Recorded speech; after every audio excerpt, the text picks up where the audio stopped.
दोस्तों नमस्कार। ये सतपाल सिंह निराश चैनल है और मैं हूँ सतपाल सिंह निराश। अंग्रेज हमारे भारतवर्ष में लगभग 300 बरस रहे,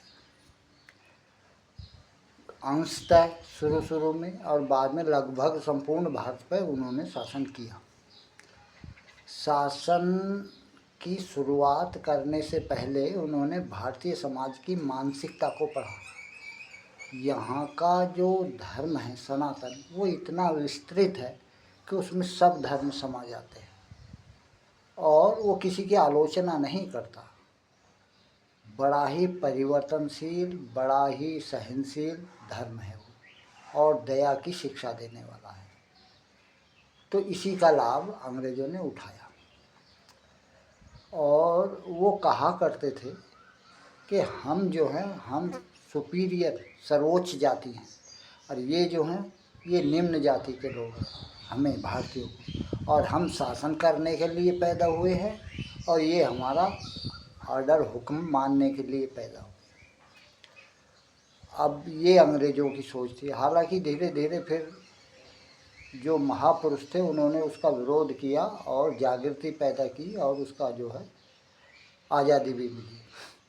लेकिन उनकी मानसिकता जिन हृदयों में घर कर गई थी वो आज तक बरकरार है।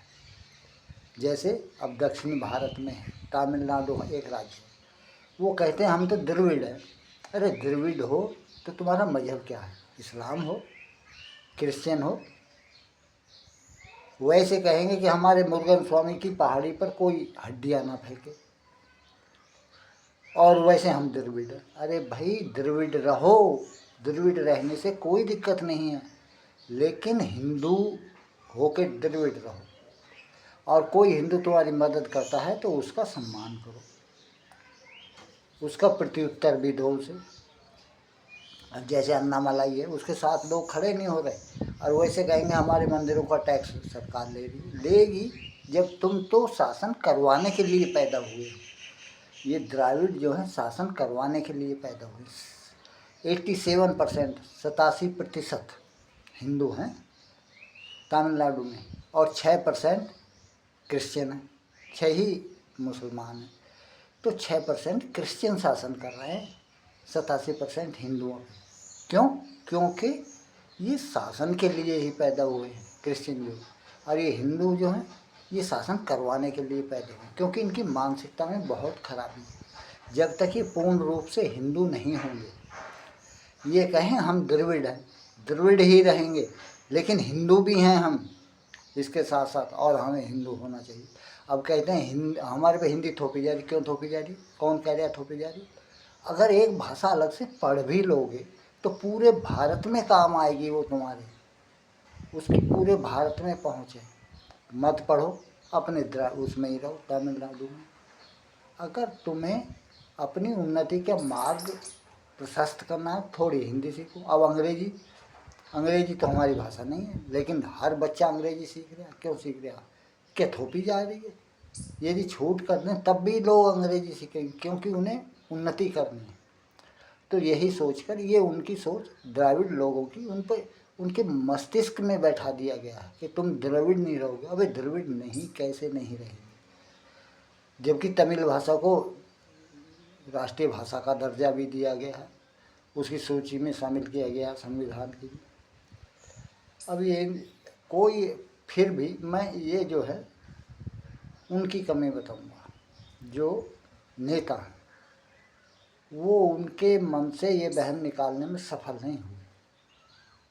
फिर अब जो नया परिवर्तित होकर दूसरे धर्म में जाता वो ज़्यादा कट्टर होता है।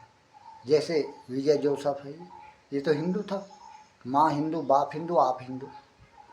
लेकिन बाप मर गया, माँ ने ईसाई से शादी कर ली तो ईसाई ने इसे भी ईसाई बना लिया। अब ये हो रहा उनसे भी ज़्यादा कट्टर।